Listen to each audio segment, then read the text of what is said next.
Hey. Happy Sunday. Happy Sunday. You know something? When it comes to finding a husband who's one of Jehovah's Witnesses, I think that I've been there, definitely. I still, have vulnerable moments, but I want to say there are so many examples to where a woman who's one of Jehovah's Witnesses can just so easily get preyed upon by a witness, or you could say witness brother, whatever. There's just so many examples. So I'm going to pull one from my personal experience. And I'm talking about preyed upon, like not Pray. Okay, no, preyed upon. So I'm going to share a funny story with you today. I'm Myra Cassidy, empowerment coach, religious trauma specialist, speaker, actress, writer. You're watching Sisters Living with Religious Trauma Syndrome. What is this about? This is about me trying to raise awareness to an emerging field, that of religious trauma, because I have religious trauma syndrome that I manage. It is very, very difficult. It's very, very hard to say, oh my goodness, my religion did this to me for a fact, and now I have this happen to me and these symptoms, and this is now the life that I must live to manage it. So yes, I'm still an active witness. I know that's very, very confusing for a lot of people. What that looks like for me is that I have limited contact from the congregation. In the world of religious trauma, I'm a PMO. Real quick, I do not represent the Worldwide Association of Jehovah's Witnesses. No, I do not. And I am actually a coach, an empowerment coach. I'm not a therapist. Okay. So this is being brought to you for instructional purposes, but I do coach. I do offer one-on-one coaching services. More about that in the comments. And please subscribe to my YouTube channel, because that does help me out. Let's get into this funny story today. Okay. So like I said, you do have to be careful. So I'm pulling an example that happened to me a few years ago, right? So to make it kind of fun, I'm going to try to throw my voice a little bit, and just to kind of put you in the perspective of what happened, from the best of my memory, right? Recalling it back, a little satire in it of what happened to me a couple years ago, because I know this has to happen to women a lot. So let's talk about it. Okay, so this is what it is.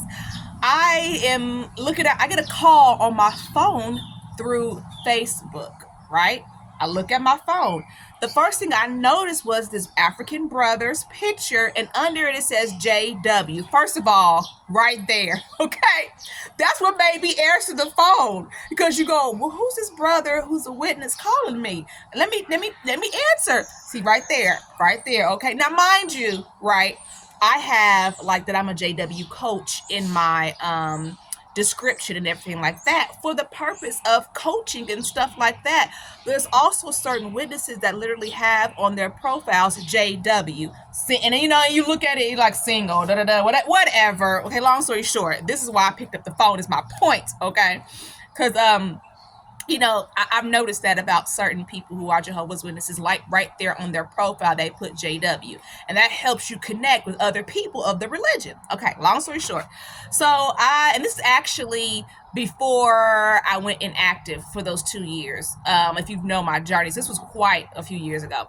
So long story short, on Facebook, it says JW. It's a brother from Africa. And the first thing I think was answer the phone, because why I've never gotten this call before. I'm going to answer it, but that's the reason why I answered it, because it said JW. So I answered the little Facebook Messenger phone thingy-majiggy.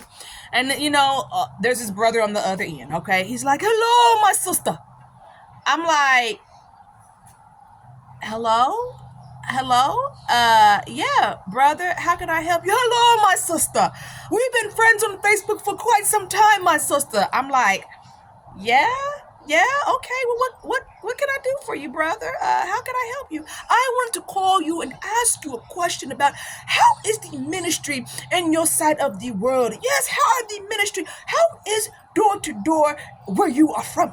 I said, oh, well, okay, I'm from the Midwest. I live in Indiana, so it's cool. It's cool.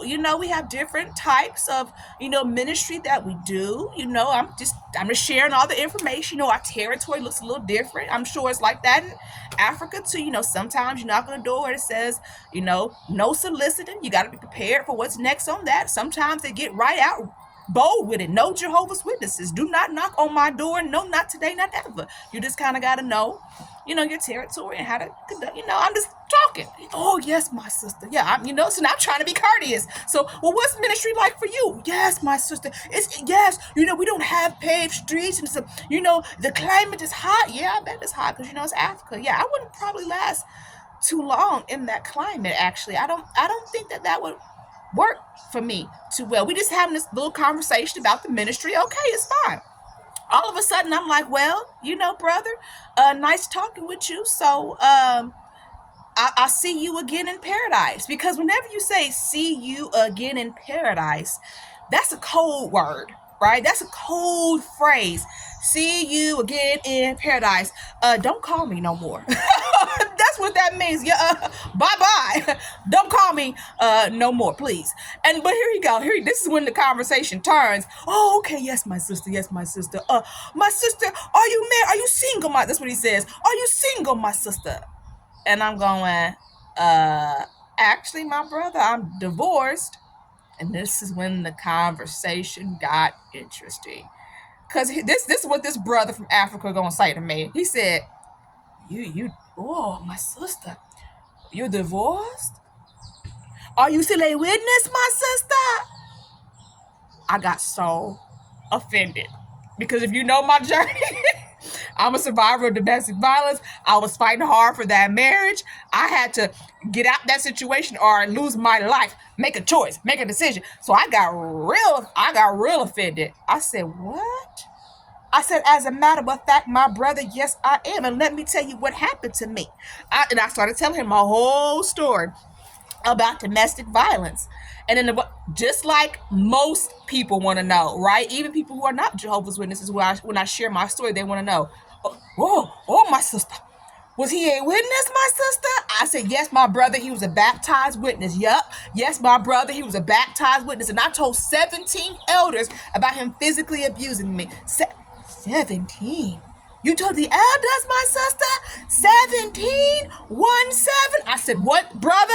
13, 14, 15, 16, 17, 1, 7. So then this brother from Africa, okay, he gets real quiet. It's like this real awkward quietness. He's like, it's an awkward silence. I'm like, okay, because I told him exactly what happened. I told him examples of how I was getting abused, even during my pregnancy. I gave him specific examples because you have totally offended me right now. So he's quiet for a moment. Then all of a sudden he goes, Jehovah God does not tolerate domestic violence. No, my sister. No, man. He said, no man would ever treat his wife in such a manner. We know these men will not inherit God's kingdom, my sister. No man. No man would love his own flesh, would ever treat his wife in such a way, my sister. No, a man is to feed and cherish his wife. He is to love her like his own body. And he didn't. Now he's on my side. He's talking about all. No. Jehovah God does not tolerate domestic violence. He does not tolerate it. Okay, so he's going on and on and on about this. Okay, now I'm starting to feel good. All right, that's what I'm talking. Amen. Okay, say that scripture again. I'm hyped.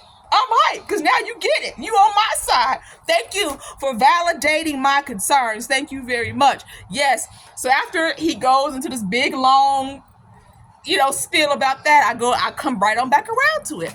Well, brother, it's been nice talking with you. See you again in paradise. Because here, trying to get off the phone.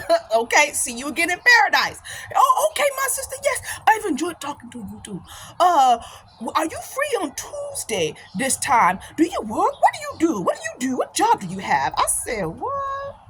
What do I work on Tuesday?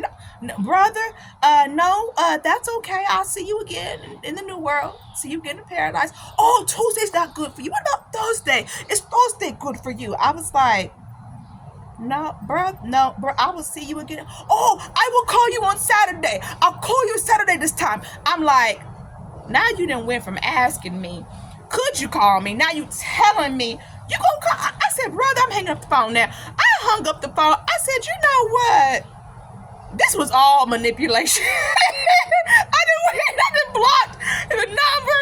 I done got mad. I said,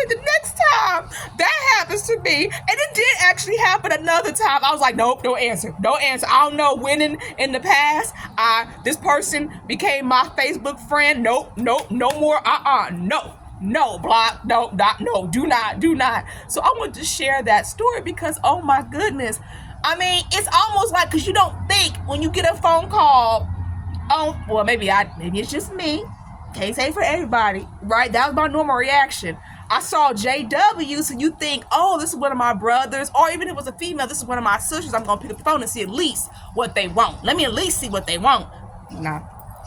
If you don't know the number, don't pick it up. That's my advice to you. Just don't pick it up. Don't, because you were not the first person they called. They just trying. They just gonna keep trying until they find one. No, thank you. So I just had to share that funny story because I'm telling you, I got stories like this for days. I'm telling you.